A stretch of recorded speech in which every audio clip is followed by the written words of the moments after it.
శ్రావణి శ్రావణి వదినా. ఓ ఇక్కడున్నావా? ఏంటి వదినా? నేను వంట చేసెళ్తున్నాను. లంచ్ టైంకి అందరినీ పిలిచి వడ్డించు, సరేనా? అలాగే వదినా.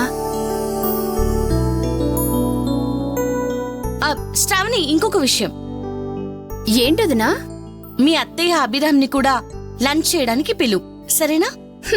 నేను పిలవకపోయినా టైంకి గంట కొట్టినట్టు వచ్చి మెక్కుతారులే వదినా. వాళ్ళెవ్వరికి అన్యాయం చేసినా వాళ్ల కడుపుకి మాత్రం అన్యాయం చేసుకోరు. ఎందుకలా మాట్లాడుతావు శ్రావణి? మరేం చేయనొదినా, వాళ్ళని చూస్తేనే కాదు తలుచుకుంటేనే కోపం వస్తుంది. ఆవిడ మీ మేనత్త, ఆ సంగతి మర్చిపోకు. గుర్తు పెట్టుకునేలా ఆవిడ మా కోసం ఏం చేయలేదు వదినా. శ్రావణి, కుటుంబం అంటే అందరూ ఒకేలా ఉండరు. మనం చూసి చూడనట్టు వదిలేయాలి. అలా కాదని వాళ్ళ గురించి ఆలోచిస్తుంటే ఇదిగో ఇలాగే నెగటివ్ ఆలోచనలు వస్తాయి, సరేనా? సారీ వదినా. సారీ ఎందుకు? సరే అని చెప్పు చాలు. సరే వదినా. గుడ్. సరే, నేను వెళ్ళి నాన్నని కలిసి వస్తాను. అలాగే వదినా.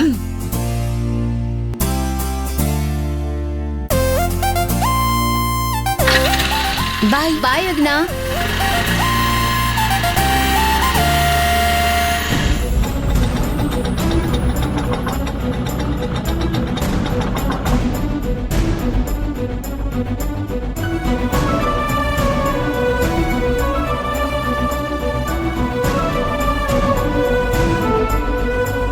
రత్నవల్లి, ఏ రత్నవల్లి, రత్నవల్లి. అబ్బబ్బబ్బా, ఏంటండి ఎందుకలా అరుస్తున్నారు? ఏమైంది?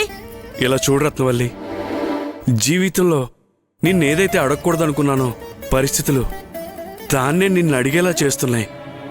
నన్నేం చేయమంటావో చెప్పు. రత్నవల్లి, నువ్వు వెళ్ళి స్థలం పత్రాలు తీసుకురా. ఏంటి అలా చూస్తున్నావు? వెళ్ళి తీసుకురా. నా కారణంగా అల్లుడు గారు అక్కడ అవమానంతో తలదించుకున్నారు. ఏంటండి మీరనేది?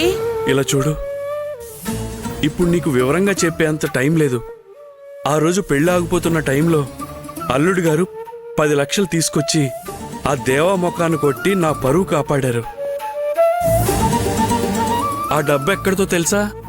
సిటీలో ఓ ఫైనాన్సర్ దగ్గర అప్పు తీసుకున్నారంట. ఈరోజు ఆ ఫైనాన్సర్ ఆఫీస్కి వచ్చి నా దగ్గర తీసుకున్న డబ్బు ఇస్తావా చస్తావా అని అందరి ముందు అల్లుడు గారిని దారుణంగా మాట్లాడి అవమానించాడు.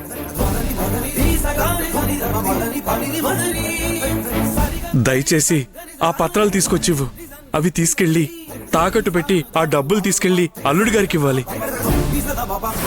ఇవ్వు రత్నవల్లి, కాదనుకో. ఆగండి, ఎందుకలా బాధపడతారు? మన అల్లుడు గారు డబ్బేమైనా అడిగారా? ఏయ్, ఏం మాట్లాడుతున్నావే? అల్లుడు గారు డబ్బులు మనల్ని అడక్కపోవడం ఆయన సంస్కారం. అలా అని మనకెందుకులే అని మనం ఊరుకోగలమా? అందరి ముందు అల్లుడు గారు ఆ ఫైనాన్సర్ కాళ్ళు పట్టుకున్నారు.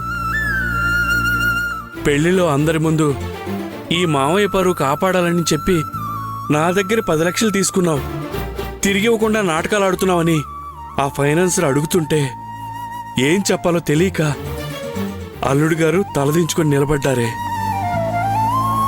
ఆ క్షణం నాకు ప్రాణం పోయినంత పనైంది. 10 మంది ముందు నేను తలదించుకుని నిలబడకూడదని కోరుకున్నాడు. నా అల్లుడు ఇప్పుడు ఆఫీసులో అందరి ముందు కాళ్ళు పట్టుకుంటుంటే చూడాల్సి వచ్చింది.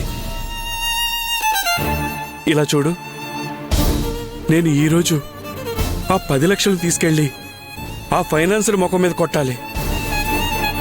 లేదంటే నేను ప్రాణాలతో ఉండి ఏం ప్రయోజనం లేదు. రత్నవల్లి, కాదనకుండా వెళ్ళి ఆ పత్రాలు తీసుకురా. వెళ్ళు.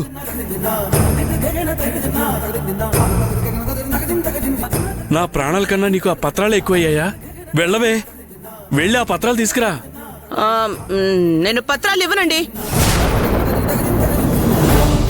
ఏయ్, ఆ 10 లక్షలు ఇవ్వకపోతే ఇంటికొచ్చి నీ భార్యను ఎత్తుకుపోతానని అల్లుడి గారిని బెదిరించాడే ఆ ఫైనాన్సరు.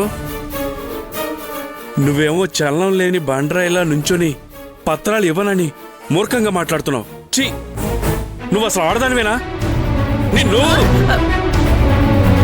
నిన్ను తాకడం కూడా పాపమని ఊరుకుంటున్నానే. చెయ్యి, నీది ఒక బ్రతికేనా?